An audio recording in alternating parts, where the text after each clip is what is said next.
जंग के जो इस वक्त इम्कानात पे बात की जा रही है, इस पर दो सवाल हमारे पास मौजूद है सेठी साहब से। एक सकलैन जाफ़र साहब ने ऑस्ट्रेलिया से किया था, मोहम्मद सलमान साहब ने पेशावर से किया था। आपको जवाब मिल गया होगा सेठी साहब के तजिए से।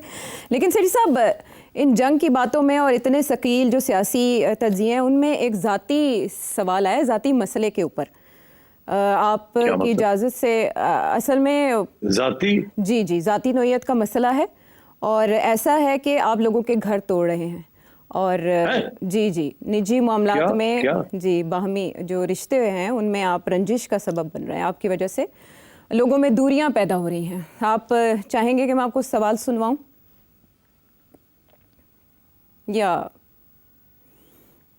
कुछ शरारत लगती है मुझे? नहीं, बिल्कुल शरारती, बहुत सीरियस मसला है। मेरा ख्याल है आपको खातून की आवाज़ से अंदाज़ा हो जाएगा कि आप कितने मसाइल पैदा कर रहे हैं लोगों की निजी जिंदगी। क्या तो बात कर रही हो यार, जाती सवाल और खातून और ये वो, जब आप मरवाई ना दें यार, मरवाई ना दें। नहीं, लेकिन वो उसके बाद आपको इसका कोई इलाज बताना पड़ेगा क्योंकि ये बहुत संगीन और सीरियस मसला है, मुझे अंदाजा हुआ सुनने के बाद। और जाहिर है एक खातून के तौर पे मैं उनके दर्द को ज़्यादा बेहतर समझ सकती हूँ। रिकॉर्ड कर रही हूँ, मैं काट दूंगा, अगर गड़बड़ हुई तो मैं कटवा दूंगा। नहीं, ये सवाल इसलिए नहीं काटा जाएगा कि ये बहुत अरसे से महफूज रखा गया था टीम की जानिब से। ये इतना संगीन नौयत का मसला है जी। गेट ऑन विद इट, चलें जी। ये खातून है, आपने नाम नहीं बताया, लेकिन हम आपके मसले को ज़रूरी नौयत का समझते हो ये शामिल करें। What are the legal technicality to get divorce from Najam Sethi? Because all the time, whether it is tahajjud time or whether it is any working time or it's a non-working time, my husbands keep on listening your program again and again, and I'm really sick and tired about it. And one more thing, I really find Najam Sethi Saab as my sultan. Trust me, I swear upon God, my husband loves Najam Sethi Saab a lot. Even sometime I really think about it whether he loves me or not.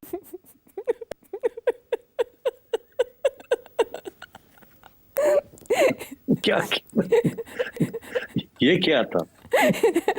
आप देखें, इसके बहुत से मसले के बहुत से पहलू हैं कि कोई भी टाइम हो वो आपको देखते रहते हैं, और दूसरा खातून उन्हें ये कन्फ्यूजन है कि उनके शौहर उनसे मोहब्बत भी करते हैं या नहीं आपसे ही करते हैं। अब आप ये दो मसले सुलझाएं, इलाज बताएं तलाक लेने का तकनीकी तरीका।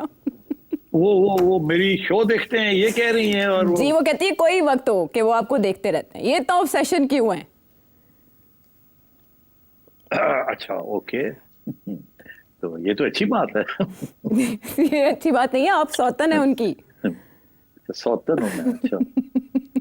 मुझे लगता है सेठी साहब लाजवाब हो गए हैं। मैं लाजवाब हो गया हूँ, समझ नहीं आ रही मैं क्या करूँ। पहले तो जब उन्होंने ये बात की तो मेरे रोंगटे खड़े हो गए। मैं कुछ कहने वाला था, मैं क्या पता नहीं मैं कितने फंस गया। मैं कितने लाखा लोग मंगते पे मेरे को। मैं क्या जुगनू ने सब तो पहले जुगनू ने मैंने पढ़ना है तो वो टुकी करता रहे।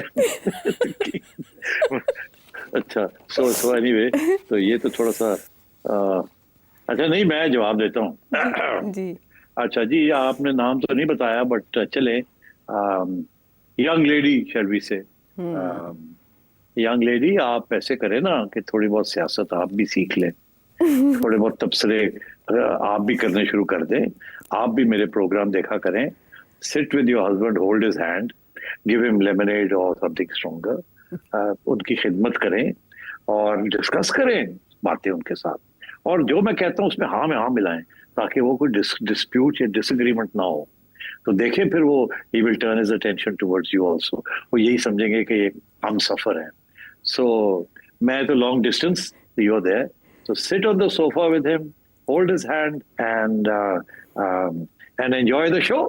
ये क्या बात हुई कि वो अकेले बैठ के एंजॉय कर रहे हैं और आप बैठ के बाहर बुड़बुड़ कर रही हैं, सौतन है, ये है वो है। Join the club. That's all I can say. आज मुझे पता चला आपकी खानगी मामलात में भी बहुत एक्सपर्टीज़ हैं। और ये खातून जो भी आपका नाम है, आपका बहुत शुक्रिया, आपने हमारे शो को किश्ते ज़ाफ़रान बना दिया अपने शगुफ्ता सवाल से। बहुत अच्छा अंदाज़ था आपका। अब पाकिस्तान और भारत के दरमियान जंग के इम्कानात पर एक अरसे से सेठी साहब वार्न करते आए हैं कि इससे ख़बरदार रहना होगा, और अब उन तज्जियों में जान, उन ख़बरों में जान पड़ती दिखाई दे रही है कि भारत में एक यात्रा होने जा रही है जिसमें तखरीबकारी का कोई प्लान बन रहा है जिसका इल्ज़ाम पाकिस्तान पर आयद किया जाएगा, फॉल्स फ्लैग ऑपरेशन, जिसकी तरफ सेठी साहब भी पहले इशारा कर चुके हैं। लेकिन अब ये बात तवातर से की जा रही है, यहाँ तक कि खुरम दस्तगीर साहब ने भी ऐसी बात की। अलबत्ता पानी के मामले पर वो काफ़ी कंसर्न थे। सेठी साहब, मुझे आपसे ये जानना है कि इतने ब्लंडर्स करने के बाद, इतनी मुंह की खाने के बाद भी तिल मिलाकर भारत ऐसी हरकत कर सकता है? देखिए, मैंने जब ये हमला किया था और उसके बाद सीज फायर हुई थी, तो मैंने ये कहा था कि ये पॉज ही है, ये फिर कुछ ना कुछ करेंगे, बिकॉज ये राउंड हार गए हैं। और जैसे ही अभी तो ये कह रहे हैं कि जीत गए हैं, मगर जैसे आवाम उनकी जागेगी, उनको पता चलेगा, तो ये पता चल जाएगा कि ये हार गए राउंड। तो फिर नरेंद्र मोदी के ऊपर प्रेशर होगा कि कुछ करे और करके दिखाए कि हम जीत के गए या हम तकड़े हैं। तो ये मेरा मौकफ था, मगर मेरा एक थोड़ा सा लॉन्ग टर्म पर्सपेक्टिव था जी। उसकी वजह ये थी कि इतनी जल्दी एक फैसला करना कि अब हमने एस्केलेट करना है, क्योंकि अब जो भी इंडिया करेगा वो एस्केलेशन होगी। जहां पहले छोड़ गए थे उससे आगे जाना पड़ेगा, न्यू नॉर्मल वहां से नहीं। हाँ, न्यू नॉर्मल ये जो कह रहे हैं ना, न्यू नॉर्मल का भी एक हायर लेवल होगा, बिकॉज वो पुराना लेवल जो है वो तो पिट गया ना। अब कुछ और करना पड़ेगा जो कि ज्यादा हाई लेवल पे होगा, जिसे हम कहेंगे एस्केलेशन। और फिर काउंटर एस्केलेशन भी होगी। एस्केलेशन को काउंटर करने के लिए हमारी तरफ से भी there be a bigger escalation. तो इसको सोच समझ के करना पड़ेगा इंडिया को, मगर इंडिया चैन नहीं आएगा नरेंद्र मोदी को। और मैंने ये भी कहा था कि मुझे ऐसे लगता है कि कहीं ना कहीं इनको कोई ना कोई कुर्बानी देनी पड़ेगी, क्योंकि आवाम सर मांगेगी। और मेरा ये ख्याल था कि इनका जो फॉरेन मिनिस्टर साहब हैं, जयशंकर साहब, उनको फारग करना पड़ेगा किसी न किसी स्टेज पे, बिकॉज ये सारी फॉरेन पॉलिसी जो है डिवाइस की है, जो ये इसमें इनका बहुत बड़ा रोल है, और वो फेल हो रही है फॉरेन पॉलिसी, और काफी तनकीद उनके ऊपर हो रही है इनडायरेक्टली। वो आहिस्ता आहिस्ता बढ़ रही है, क्योंकि लोग जो नरेंद्र मोदी को नहीं अटैक करेंगे तो इनको अटैक करेंगे। और अब मगर कब करेगा इंडिया और कैसे करेगा, that is those are the big issues.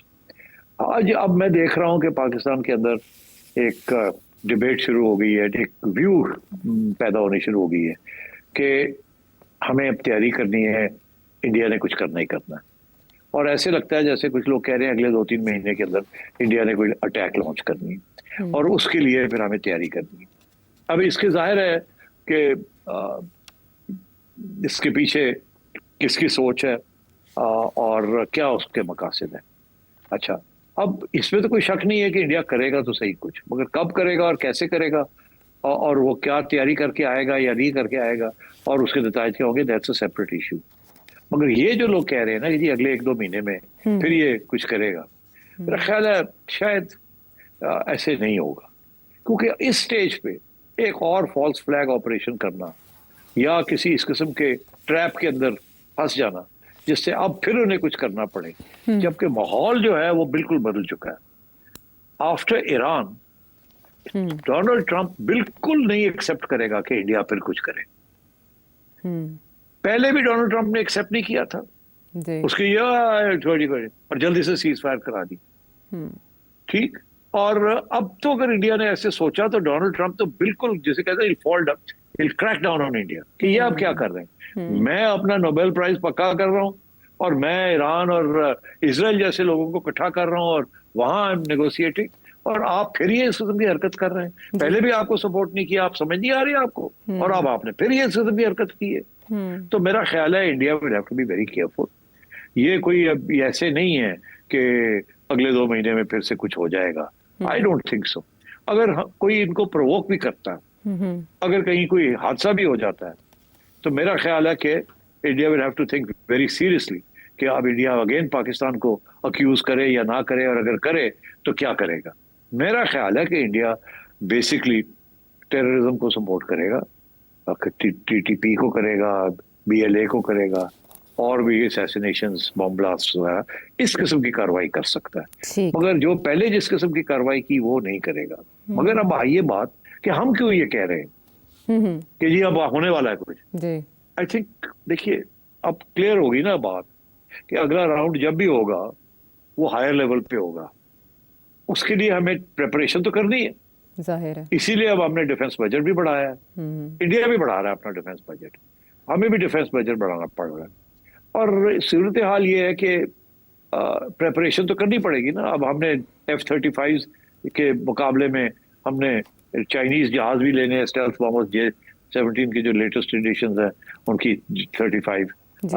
5th generation. और हमने अब अपनी स्ट्रैटेजी इसको भी फाइन ट्यून करना है कि अब इंडिया इधर से आ सकता है, इधर से आ सकता है, ये कर सकता है, ये कर सकता है। तो we also have to make plans. कल ठीक। को इंडिया, फॉर एग्जाम्पल, कल को इंडिया उठ के मिसाइल मार देता है ऐसी जगह पे जहाँ के हम समझते हैं कि रेड लाइन जो है, देखिए ना, लश्कर तैयबा के हेडक्वार्टर के ऊपर मारना रेड लाइन है, मगर हल्की सी पिंक लाइन है, ठीक है। उसके साथ ये कुछ हुआ आपने देख ही लिया। नूर खान बेस के ऊपर एक दूर से एक मिसाइल गिर गई, it's a higher brighter red.